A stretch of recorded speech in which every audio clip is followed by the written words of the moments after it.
Cole alongside me. Paul from the Toffee Blues, very kindly giving up a bit of time to come and join us and talk about everything that's been going on throughout the course of this week. It just feels like it was... The momentum kicked off on Monday. People started talking about it on social media. Then you start to get respected journalists talking about it. Then obviously you get the sacking just before the FA Cup tie. Mm-hmm. Obviously the FA Cup tie then takes place, and then you get the appointment of the old manager today. Paul, where's your head at, mate? Have you been able to keep up with everything that's been going on this week? No. It's been fast and furious. I know Everton are one of those clubs that it's been chaotic the last few years, but I think it's a new one even for a club to sack a manager when the team is seemingly at their hotel and waiting to just go to the stadium to play the game. So that was a new one. It's mad, isn't it? Yeah, it's mad. But it might seem like it was a harsh decision from outsiders looking in, but the reality is the last couple of months it's just regressed massively, and Everton are sitting on 17 points out of 19 games. That's half a season with 17 points, and I just think that's unacceptable, really. I know the squad's not great, but I think Sean Dyche has just not been good enough the last couple of months, and these new owners have come in now. They've got the keys to the building. They've asked for an explanation, and it sounds like the explanation he's offered has just not been accepted, and they've decided, right, let's just pull the plug and get our own man in now rather than wasting any more time. What happened in this meeting on Monday when they've all come together and they've all had a conversation? Has he basically said that he can't take the club further forward?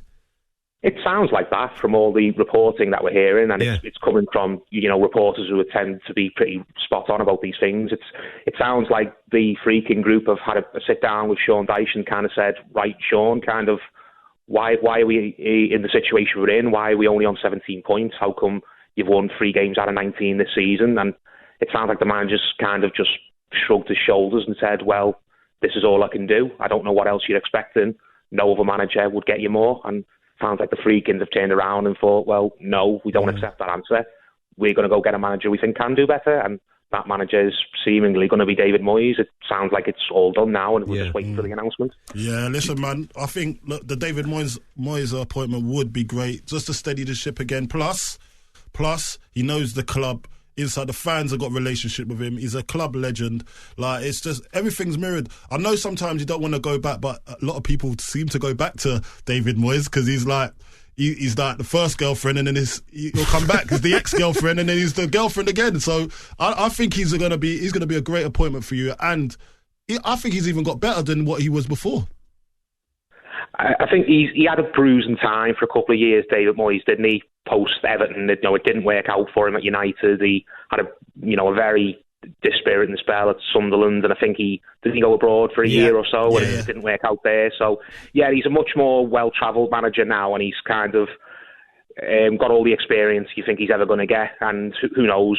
This might be his last job in football, at least in the dugout. Who knows? But it's a common sense appointment. I don't really think it's a sentiment thing. I think a lot of supporters have got an awful lot of respect for David Moyes, but they don't necessarily love David Moyes like they do, say, a Joe Royle or a Howard Kendall or managers from the past like that. Yeah, man. But there's just a widespread acceptance that this is a common sense appointment. David Moyes has come into a side like this numerous times in his career, or a side in this situation, and he's took it and he's polished it up and he's made it a lot better. And it just seems like it's just the perfect fit. It suits everybody at the moment. He wants back in management. Everton need a manager to come in and kind of add some quality and get us up the league, and this just kind of suits everybody. With him in charge then, what are you expecting? Because you know what type of football it's going to be. David Moyes, I think, and Sean Dyche are cut from the same cloth in a lot of ways. They're both pragmatists. They both believe in organisation. They both believe in holding players on a bit of a tight leash. But I think the difference is David Moyes has been able throughout his career to kind of put the foundations down, but then add that extra bit of quality on top of some defensive solidity. Whereas I think a lot of people feel that Sean Dyche hasn't maybe done that, or maybe Sean Dyche has been too geared towards just keeping it out the back of the net and not really putting as much focus on the attacking side of the game, whereas David Moyes can kind of get more out of creative players. So, I'm not expecting a massive change in style. I'm just expecting some players to actually hopefully start performing better now that they've just got a better coach seemingly on the training ground with them every day. Yeah, when I look at I've got to back David Moyes here as well, because when he first come to West Ham, he came in, steadied the ship. We stayed up. Then the next day after that was the next season after that, it was a big build, and then it was There was actually outdoing themselves on performance, the boys that we had, and on top of that, when the likes of Paqueta and some of our flair players, he utilised them really well. And his actual style of football kind of changed for a bit. And everyone couldn't actually recognise this was a David Moyes team. So when I look at it, I think, do you know what? When he's got the players, when he's got the right system to suit the players, I think that he does a great job. And if you've got some flair players in there that can hold the ball, bring others into play, create chances, get your goal scorers like Beto and obviously Calvert-Lewin scoring goals, I think it's just you're gonna climb up the table, mate.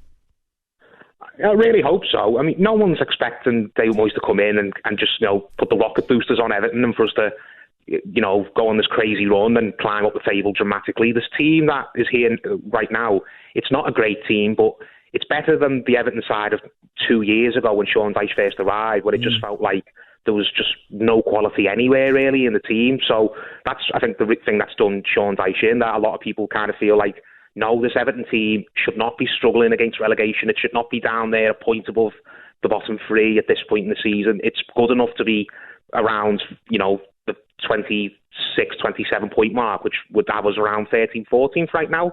And it should be getting to 40 points by the end of the season easily, no problem. And I think that's what David Moyes is going to do. And hopefully, and like you said, he can put some solid foundations down, but then he can improve players. Look at Mikel Antonio, look at Arnautovic. I think he was at West Ham when David Moyes came in, and they probably had the best period of their career under David Moyes because he just worked with them every day. Even Declan Rice. I think he changed Antonio's position, didn't he? Yeah, he came from a right winger to a right back, then he went up front.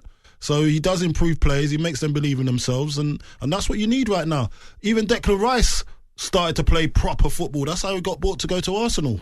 So it just shows you what he can do and galvanise his team and players to believe in themselves a little bit more. Yeah, I think so. And as I said, I think he's the continuity candidate. Everton fans would love to have this young project manager who's going to, take the club on for 4, 5, 6 seasons and hopefully sign loads of new exciting players and take them on the journey with him. But we're not at the stage yet where we're ready to make a step like that. Maybe we will be in 18 months, 2 years, but for now we just need some more stability. And it's sad that Sean Dyche couldn't kind of get to the end of the season and go with a bit more dignity than what he has done. But if you're going to have to make the change now, then I think David Moyes is absolutely the common sense appointment because he's the continuity candidate, but he's also an upgrade. Yeah. He's off to a bit of a baptism, isn't he? What have you got? You got Villa, Spurs, and Brighton away as well. His first 3 fixtures.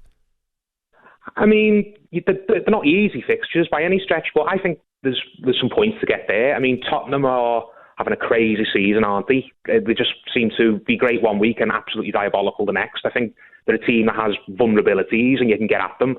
Aston Villa are a very good side, but again, they're not a team that's, I think, rolling teams over every single week. I think they're a team you can get at. And there's Brighton, who are a team who I'd love Everton to kind of follow their model if we can long term, but I don't see Brighton again and think that's a team who we're getting absolutely nothing out of. We're just going to have to go there and defend for our lives. So I think there's definitely points for Everton in the next 3-4 fixtures, and if Sean Dyche had been the manager, maybe we would have ground out a couple of boring score draws or something like that. But I think under David Moyes, if he gets his feet under the table quickly and he works with some players, then I definitely don't see why Everton couldn't go into any of these games and maybe pick up a win or two.